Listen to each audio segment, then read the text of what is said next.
Captain Wu Jin pressed his three-fingered hand against the control panel of his dying ship. The quantum drive made another terrible grinding sound that echoed through the bridge.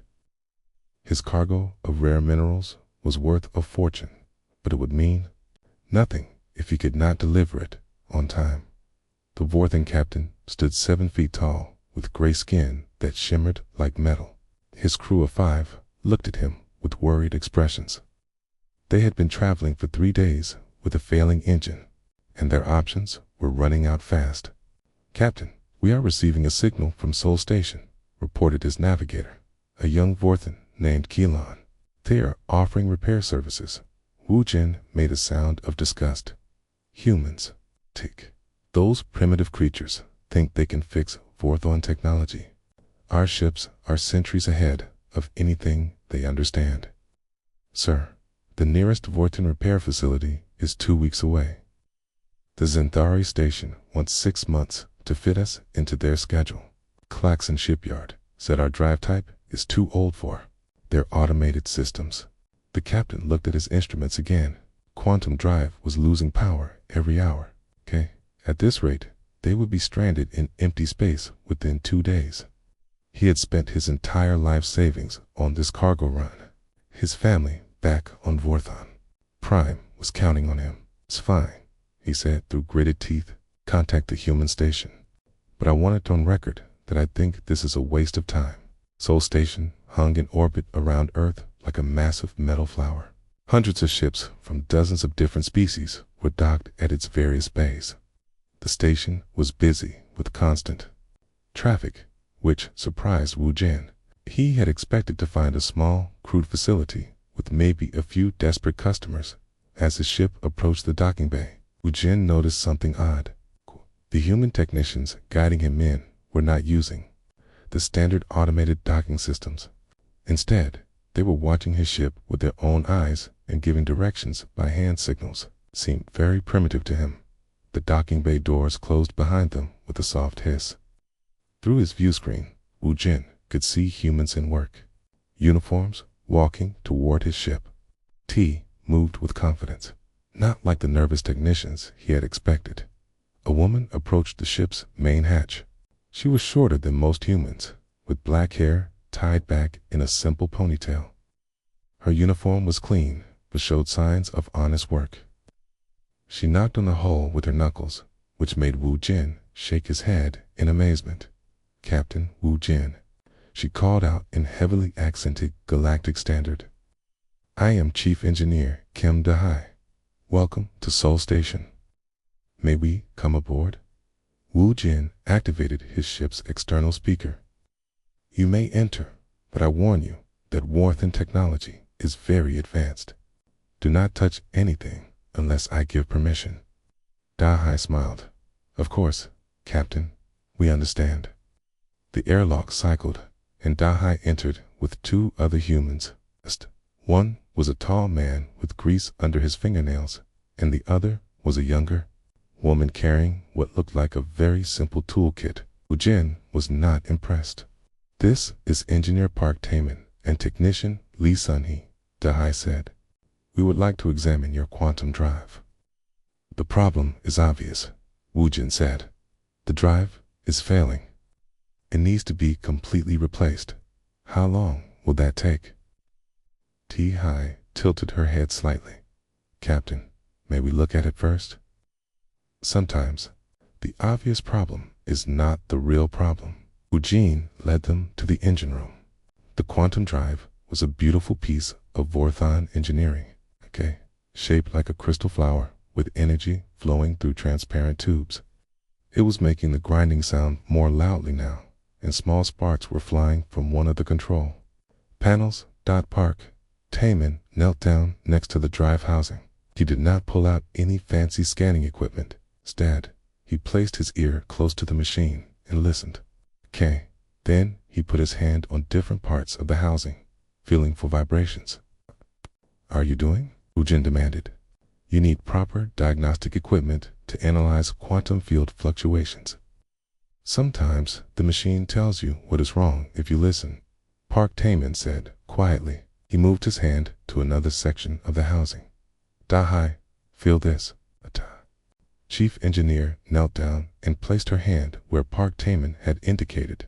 She closed her eyes and concentrated. After a moment, she opened her eyes and looked at Lee Sun-hee. Get the microscanner, she said. I want to check the support brackets. Lee Sun-hee pulled a small device from her toolkit. It was much simpler than the advanced scanners Wu Jin was used to seeing. She ran it slowly along the base of the quantum drive, while Dahai and Park Taman watched the readouts. There, Lee Sun, he said, pointing to a spot that looked perfectly normal to Wu Jin. Stress fracture in bracket 7. It is tiny, but it is causing the whole drive to vibrate wrong.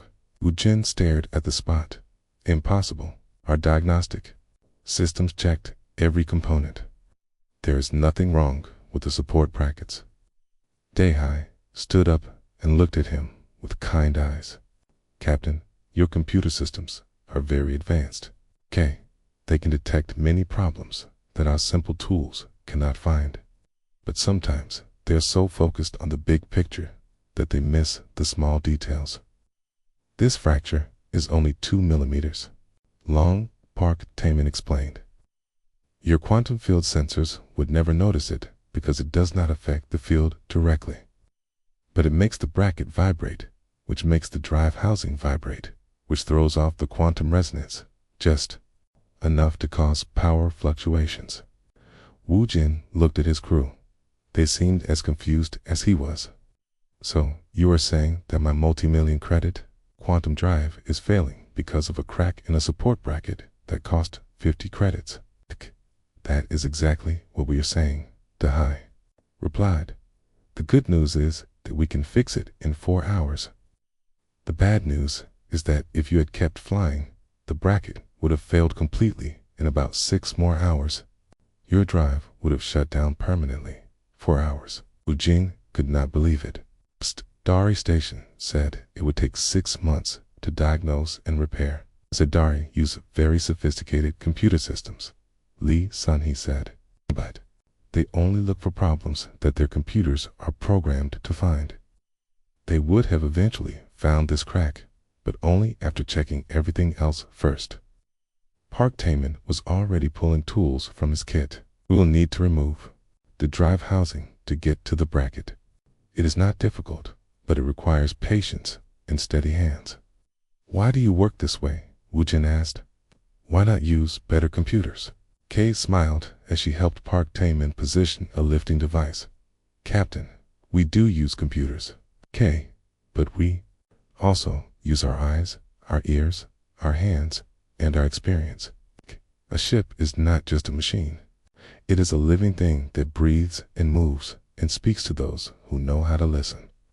That is very poetic, Wu Jin said, but also very unscientific. Maybe, Dahai replied, but it works. As the humans began their work, Wu Jin watched in fascination. They moved with smooth coordination, like dancers who had practiced together for years. They did not need to speak much because each person seemed to know what the others were thinking. When they removed the drive housing, Wu Jin could see the tiny crack in the support bracket. It was so small that he had to use his personal magnifier to see it clearly. Yet, this microscopic flaw had nearly destroyed his entire ship. How did you know to look there? He asked. Experience, Dahai said simply. We have repaired many ships. After a while, you learn to recognize the sounds and feelings that mean trouble. 3 hours and 47 minutes later, the quantum drive was running smoothly again. The terrible, grinding sound was gone, replaced by the gentle hum that Wu Jin remembered from when his ship was new. He paid the repair bill, which was less than 1/10 of what the other stations had quoted. As his ship prepared to leave Seoul Station, he found himself thinking about what Dahai had said. Maybe there was something to this human approach after all. Commander Deckmore of the Klaxon Imperial Navy watched the human shuttle approach his battlecruiser with deep suspicion. His ship, the Thunderstrike, was one of the most advanced warships in the Klaxon fleet. The idea that primitive humans could repair, it seemed like a joke. The klaxon stood 8 feet tall, with thick, armor-like skin and 4 powerful arms.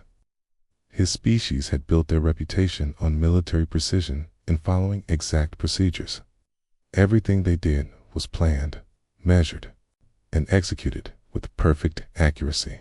"Commander," reported his weapons officer, "the human repair team is requesting permission to board." Deckmore made a grinding sound that was the klaxon equivalent of a sigh. "Allow them aboard, but assign guards to watch everything they do. Hey, do not trust these creatures." The Thunderstrike had been damaged in a border skirmish with pirates. The artificial gravity system was failing, making some areas of the ship dangerous for the crew. 3 klaxon repair facilities had told him the same thing. They would need to remove the entire gravity generator and replace it with a new one. The process would take 4 weeks, but Deckmore had heard rumors. The ship commanders were talking about human repair stations. They said humans could fix problems that klaxon engineers called impossible. Moore did not believe these stories, but he was desperate. His ship was needed for patrol duty, and for weeks was too long to wait. The airlock opened, and the human repair team entered. The leader was a man with short black hair and confident eyes. He wore a simple blue uniform, with grease stains on the sleeves. "Commander Deckmore, I am Engineer Park Taman from Seoul Station. Thank you for trusting us with your ship." Staymore looked down at the human, who barely reached his chest. "I am not trusting you with anything human. I am simply desperate." Engineers say the gravity generator must be completely replaced. Park Taman nodded politely. "We would like to examine the problem ourselves, if you permit it."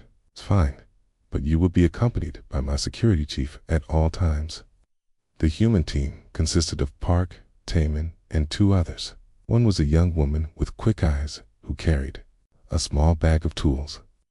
The other was an older man with gray hair who moved with the slow confidence of someone who has seen many problems before. "This is Technician Lee Sun-hee and Senior Engineer Nam Ji-woo," Park Taman explained. "We have worked together for 3 years." Deckmore led them through the ship toward the gravity generator room. As they walked, he noticed the humans doing something strange. They were not just looking at the corridors with their eyes. They were touching the walls with their hands and listening to the sounds the ship made. "What are you doing?" he demanded. Lee Sun-hee looked up at him with a smile. "We are getting to know your ship, Commander. Every ship has its own personality. We need to understand how this one thinks." "Ships do not think," Deckmore said firmly. "They are machines. They follow programming." "Maybe," Nam Ji-woo said quietly, "but they still have moods." The gravity generator room was located in the center of the ship. It was a large chamber filled with complex machinery that hummed with power. The gravity field was supposed to be steady throughout the room, but Deckmore could feel it fluctuating. Sometimes he felt heavier, sometimes lighter. The klaxon chief engineer, a massive warrior named Brektu, was waiting for them. He looked at the humans with obvious disgust. "These tiny creatures think they can repair what we cannot," Brektu growled. "The gravity generator is failing. It must be replaced. There is no other solution." Park Taman walked slowly around the room, holding a small device that beeped occasionally. But mostly, he seemed to be listening and feeling. He stopped at one corner of the room and frowned. "Lee, son, come here," he called. The young woman joined him and immediately kneeled down near the floor. She placed her ear against the deck plating and listened carefully. "I hear it too," she said. "Every 12 seconds, there is a small vibration." Nam Ji-woo pulled out a simple measuring device and checked the gravity field strength at different points in the room. "The fluctuation follows a pattern. Strongest here, weakest there, back to normal, then repeat." "That is impossible," Brektu declared. "Gravity generators do not work in patterns. They either work correctly or they fail completely." Park Taemin looked at the massive klaxon engineer with patient eyes. Chief Brektu, your gravity generator is working perfectly. The problem is not with the generator itself. To what is the problem? Beckmore demanded. Lee Sunny stood up and brushed dust off her knees. The isolation mounts are worn out. The gravity generator is vibrating against the ship's hull. Every time it vibrates, it shifts the gravity field slightly. Isolation mounts. Breck 2 looked confused. Those are just simple shock absorbers. They cannot cause this kind of problem. Nam Ji-woo nodded toward the gravity generator. Commander, may we show you something? Beckmore gestured for them to continue. The older human walked to one side of the generator and placed his hands on the housing. Feel this, he said to Brekta. The klaxon engineer reluctantly placed one of his 4 hands on the metal housing. His eyes widened in surprise. It is vibrating, he said. Every 12 seconds, Lee-san, he confirmed. The worn isolation mounts let the generator bounce against the deck. That changes the gravity field for just a moment. Park Taemin pulled out a small flashlight and crawled under the generator housing. The space was barely large enough for a human, but it would have been impossible for a klaxon to fit. Here is the problem, his voice echoed from beneath the machine. Mount number 4 is completely worn through. Mount number 7 is cracked. Mount number 2 is loose. He crawled back out with dirt on his uniform.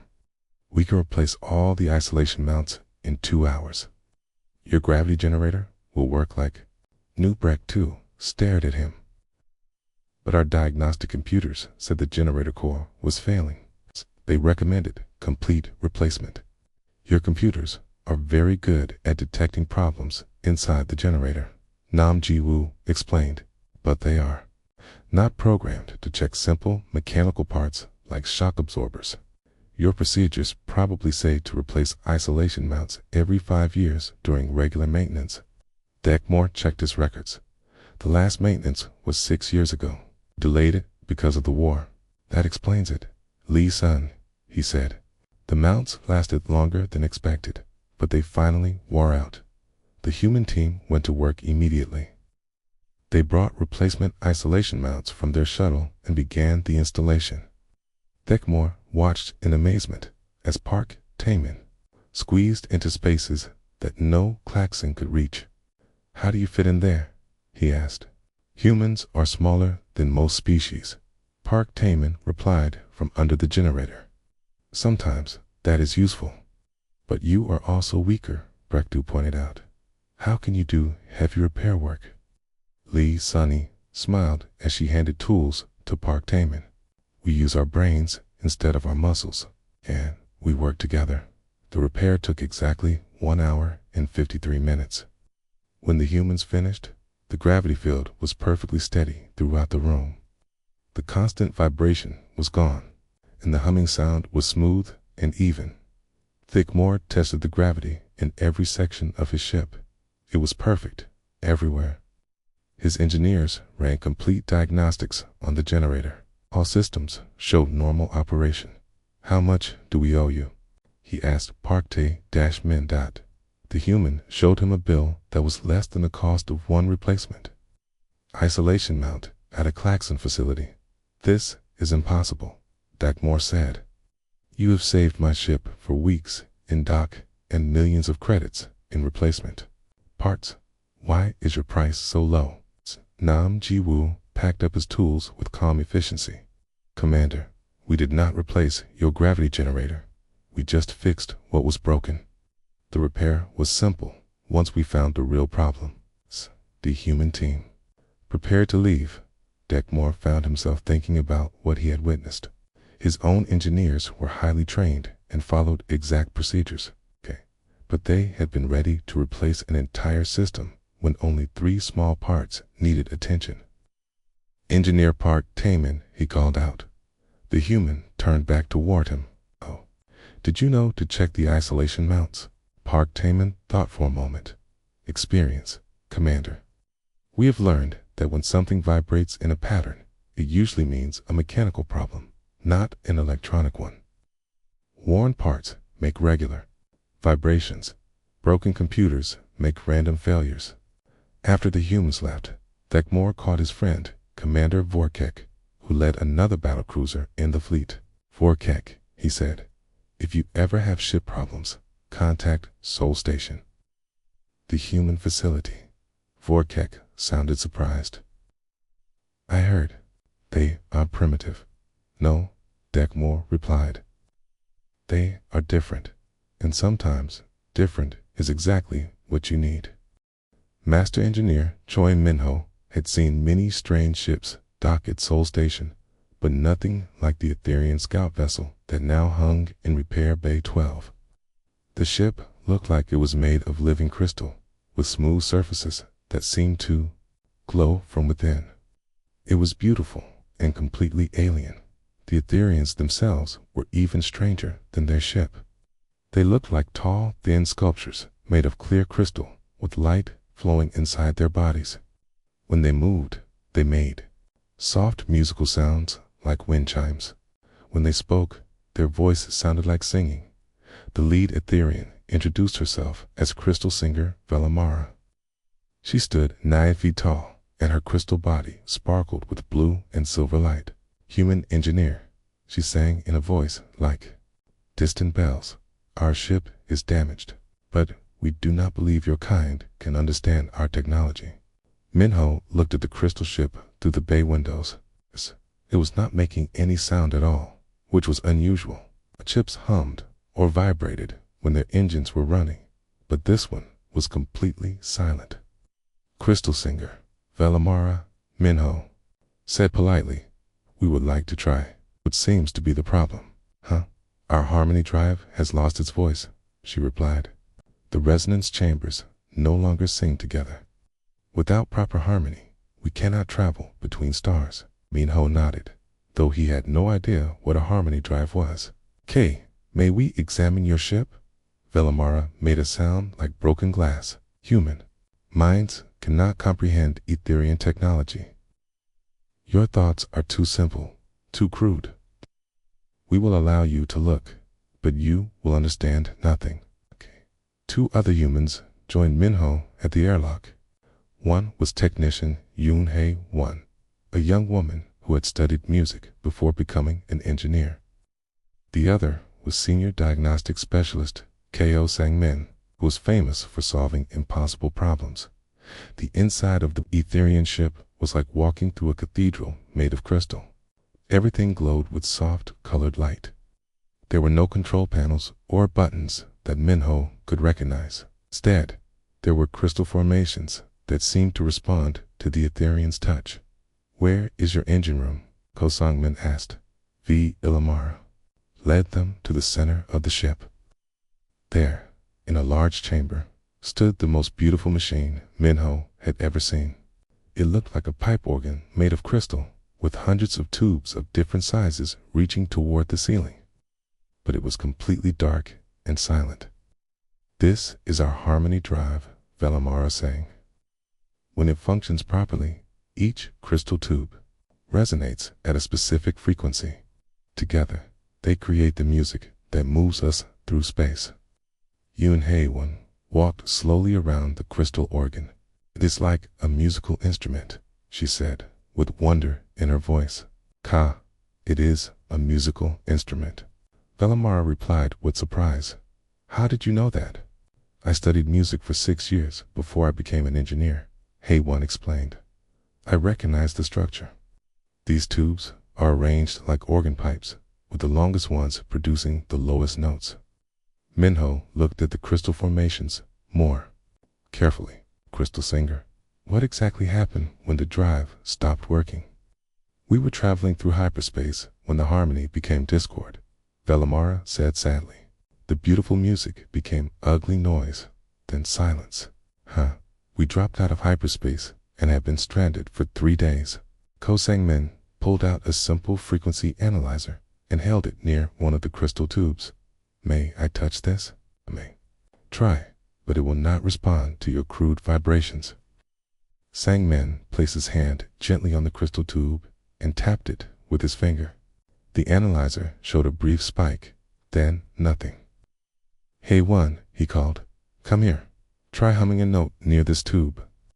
The young woman stood close to the crystal and hummed a pure, clear note. Immediately, the tube began to glow with soft blue light and produced the same note in response. Velamara and the other Etherians made sounds of amazement. "How did you do that?" Velamara demanded. "Resonance," Hay1 explained. "When I hummed the right frequency, the crystal responded by vibrating at the same frequency. It is basic acoustic physics." Minho began to understand. "Your harmony drive works by creating specific sound frequencies. Each tube must vibrate at exactly the right pitch to create the harmonic pattern that powers your ship." "That is correct," Velamara admitted. "But how can you repair what you do not understand?" "We understand music," Hay1 said simply. "And music follows the same laws everywhere in the universe." The human team spent the next hour testing each crystal tube individually. One would hum or sing different notes until each tube responded with its own clear tone. Ko-Sang Min mapped the frequencies with his analyzer, and Minho recorded which tubes were working properly. "I found the problem," Sang Min announced after testing tube number 47. "Dating. This one is cracked." The crack was so small that it was almost invisible, but it was enough to make the tube produce a slightly wrong frequency. In a harmony drive that depended on perfect pitch, even a tiny variation could destroy the entire musical pattern. "Your diagnostic systems must be very advanced to detect such a small flaw," Velamara said. Minho smiled. "Actually, we used very simple methods." Hay1's ears detected the wrong note, and Sangmin's analyzer confirmed it. "How will you repair it?" "Etherian crystal technology requires methods your species does not possess." Hay1 walked around the damaged tube, studying it from all angles. "Crystal Singer, what material is this made from?" "Pure resonance crystal, grown in the heart of our home world's singing mountains." "Do you have any spare crystal on board?" "Yes, but you cannot work with resonance crystal. It requires psychic manipulation that only Etherians possess." One pulled the small grinding tool from her kit. "May I try something?" "If it does not work, we will stop immediately," Velamara reluctantly agreed. The young engineer very carefully ground away the cracked section of the crystal tube.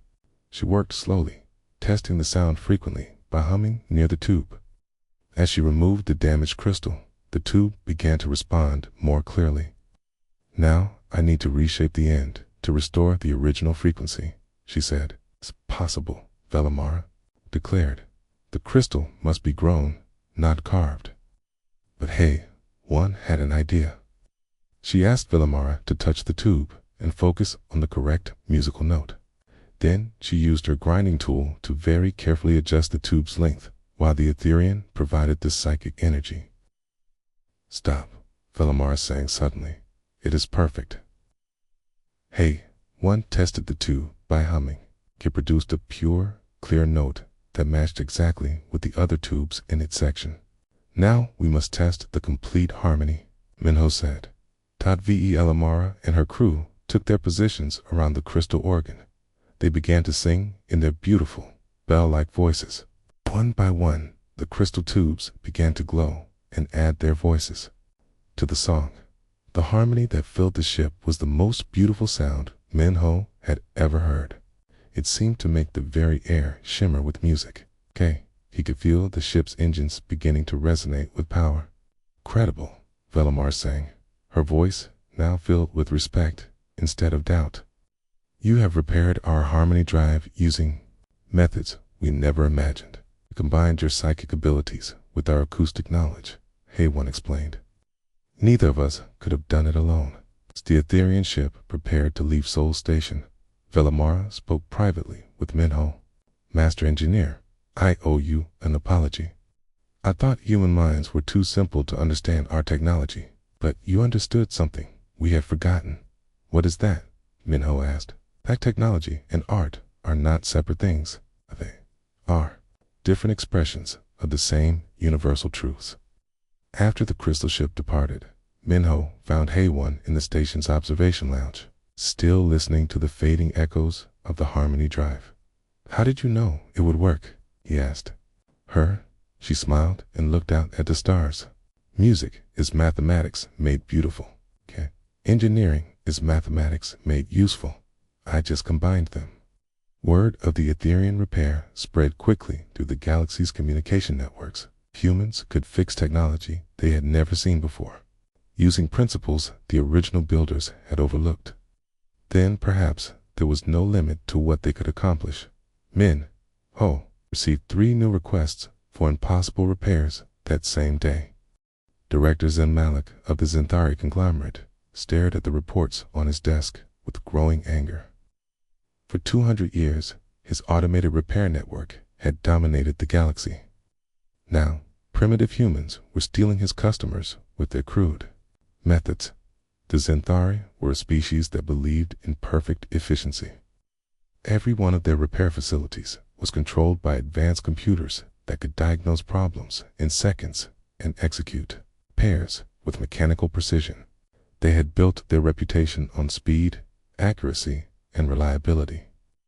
"This is unacceptable," Zen Malik declared to his chief operations manager. "These humans are making us look foolish with their primitive hand tools and guesswork." The operations manager, a thin Zenthari named Kefros, nodded nervously. "Sir, their success rate is actually quite impressive. Customer satisfaction surveys show that ships repaired at human facilities have fewer return visits. Customer satisfaction means nothing if we lose our market share," Zen Malik snapped. "I want you to begin a campaign to discredit these human facilities. Spread word that their methods are unsafe and unreliable." Within days, Zenthari representatives were visiting shipping companies throughout the galaxy. They brought detailed presentations showing how human repair methods violated standard safety protocols. Terry emphasized that only computer-controlled precision could guarantee proper repairs. The campaign seemed to be working until an emergency call came through the Galactic Communication Network. The Galactic Commerce Guild flagship was in distress near the Vega system.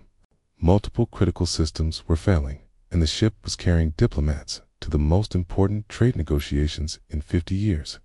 Guild Director Tamborin sent out an urgent request for emergency repair services. Both the nearest Zenthari facility and Sol Station responded immediately. "This is our chance," Zen Malik told his team. "If we can save the Guild flagship while the humans fail, it will prove our superiority once and for all." Sol Station Chief Operations Manager Nam Ji-woo received the emergency call with grim determination. The Guild flagship was one of the largest and most complex vessels in known space. If they could repair it successfully, every major corporation in the galaxy would take notice. "Kate and me are best people," Ji-woo told her assistant. "This is the biggest job we have ever attempted." The Guild flagship arrived at the neutral space between Sol Station and the Zenthari facility. Both repair teams would work simultaneously, and the Guild would choose which repairs to accept based on results. The ship was enormous, nearly 2 kilometers long, with thousands of systems. As the human team boarded, they could see Zenthari technicians already setting up their automated diagnostic equipment on the other side of the vessel. Guild Director Tamborin was a nervous Alterian with purple skin and worried eyes. "My engineers tell me we have critical failures in life support, navigation, and propulsion systems. The Zenthari computers estimate for months for complete repairs." Nam Ji-woo looked at the ship's technical specifications. "Director, we would like to begin our examination immediately. Time is critical if you need to reach the negotiations." "You have 48 hours, Tamborin said. "If you cannot fix the essential systems by then, we will have to miss the negotiations and accept the Zenthari timeline." The human team that Nam Ji-woo had assembled was impressive. Chief Engineer Kim Dae-hai would handle the propulsion systems. Engineer Park Taemin would work on life support. Master Engineer Choi Min-ho would tackle the navigation problems. Senior diagnostic specialist Ko Sangmin would coordinate between teams as they split up to examine different sections of the massive ship. They could hear the Xanthari computers already beginning their systematic analysis. The automated systems were checking every component in sequence, following predetermined diagnostic procedures. "They are being very thorough," Park Taman observed as he crawled through a life support maintenance tunnel. "Thorough, but slow," Dohai replied over the communication system. "They are checking everything, whether it needs checking or not."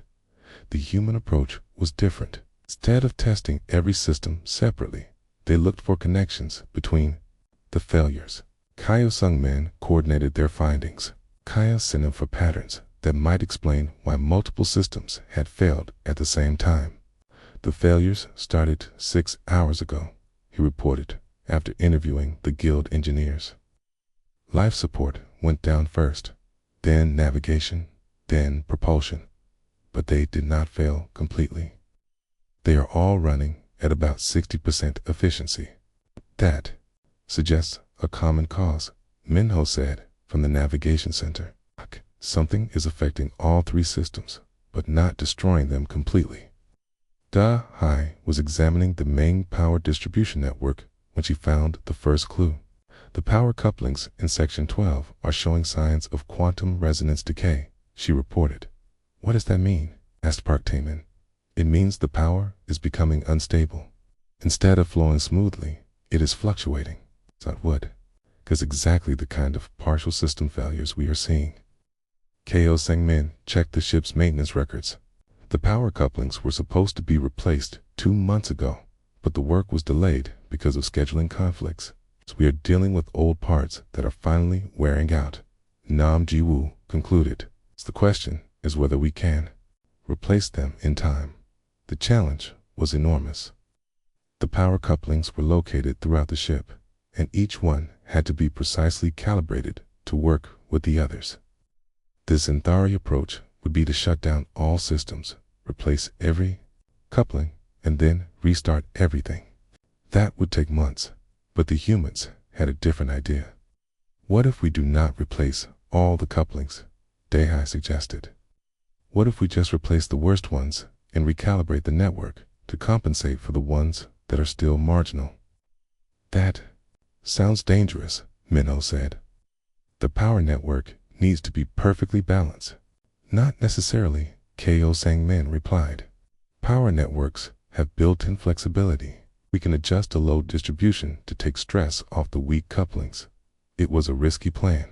Instead of the perfect repair that Xanthari computers would demand, they would create a customized solution that worked around the ship's limitations. The team worked through the night. Dahai and her assistants replaced 12 of the worst power couplings, while Park Taman recalibrated the load distribution network. Minho updated the navigation computers to account for the new power patterns. On the other side of the ship, the Xanthari computers continued their methodical analysis. Their automated systems had identified the power coupling problem and were calculating the time needed to replace all 437 couplings throughout the ship. As dawn approached, Gi Woo called her team together. "Status report. Can we get this ship operational?" "Life support is back to 95%. Park Taman reported. "It will hold steady as long as we do not push it too hard." "Navigation is fully operational," Minho added. "I had to adjust some parameters, but it will guide the ship accurately." "Propulsion is at 88%, Dahai said. "Not perfect, but enough to reach the negotiations on time." Nam Ji-woo smiled. "Then let us test our work." The ship's systems came online one by one. Life support stabilized at healthy levels. Navigation computers showed clear star charts. The propulsion system hummed with steady power. Director Tambrin watched the status displays with amazement. "How is this possible? Your repairs should not work according to our computer models." Director Nam Ji-woo explained. "We did not make perfect repairs. We made repairs that work for your specific situation. Your ship can reach the negotiations safely but you will need proper maintenance when you return. On the other side of the ship, the Zentari team was still running diagnostics. Their computers had identified every minor flaw in the vessel and were calculating repair procedures that would restore the ship to factory specifications. Sten Malik, Director Tamvarin, called over the communication system. "How much longer do you need?" "Director, our computers indicate a minimum of 120 days for proper repairs. We cannot guarantee the ship's safety with anything less than complete system replacement." Tamvarin looked at his working control panels, then at the human team who had accomplished the impossible in 36 hours. "Thank you, Zen Malik, but we will be accepting the human repairs." As the guild flagship departed for the negotiations, Nam Ji-woo received a message from the guild's chief administrator. They wanted to discuss a long-term contract for all guild vessel maintenance. That same day, requests for human repair services increased by 300%. Ship captains throughout the galaxy had received the message loud and clear.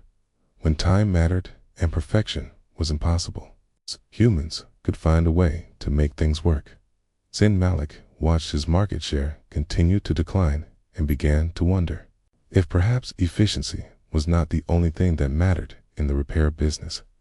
The Great Hall of the Galactic Repair Consortium had never seen such a gathering. Representatives from every major species in known space sat in the massive auditorium, waiting to hear from the humans who had revolutionized spacecraft maintenance. Across 3 sectors, Captain Admiral Song Yu-jin stood at the podium, looking out at the sea of alien faces. Worthians, Klaxons, Etherians, Centauri, and dozens of other species filled the seats. Some looked curious, others skeptical, and a few appeared openly hostile. Yu-jin was a small woman by human standards, but she commanded respect throughout the galaxy. She had served as humanity's chief representative to the consortium for 10 years, and her reputation for honesty was legendary. As fellow beings, she began in clear galactic standard. "You have come here today, seeking answers. T. Halion. Captains prefer human repair bays. Why have our simple methods succeeded where advanced technology has failed? I am here to tell you the truth." A murmur ran through the audience. In the front row, Director Zen Malik of the Zentari conglomerate leaned forward with interest. Behind him, Commander Thegmore of the Klaxon Navy sat next to Captain Wu Jin, whose ship had been one of the first to benefit from human repairs. "The answer is not what you might expect," Yu Jin continued. "It is not because we have superior technology. It is not because we are smarter than other species. It is because we approach repairs differently than anyone else in the galaxy." She activated a holographic display showing a cutaway view of a typical starship. When most species repair a ship, they see it as a machine, a collection of parts that must function according to specifications. When something breaks, you replace it with an identical part and expect it to work exactly as before.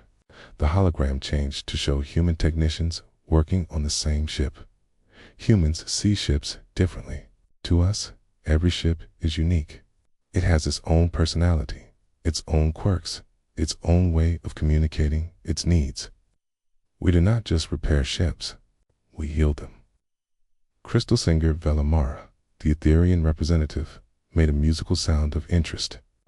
Her crystal body sparkled with curiosity. "Okay, let me give you an example," Eugen said. 3 months ago, a Zentari freighter came to Sol Station with engine problems. The automated diagnostic said the quantum matrix needed complete replacement. Cost 2 million credits. It's time. 6 weeks. She paused and looked directly at Zen Malik. Our engineer, Kim Dehai, spent 30 minutes talking to the ship's captain. She learned that the engine problems started after the ship carried a cargo of magnetic ore. The magnetic fields had slightly altered the quantum matrix alignment. Total repair time, 4 hours. Cost, 50 credits.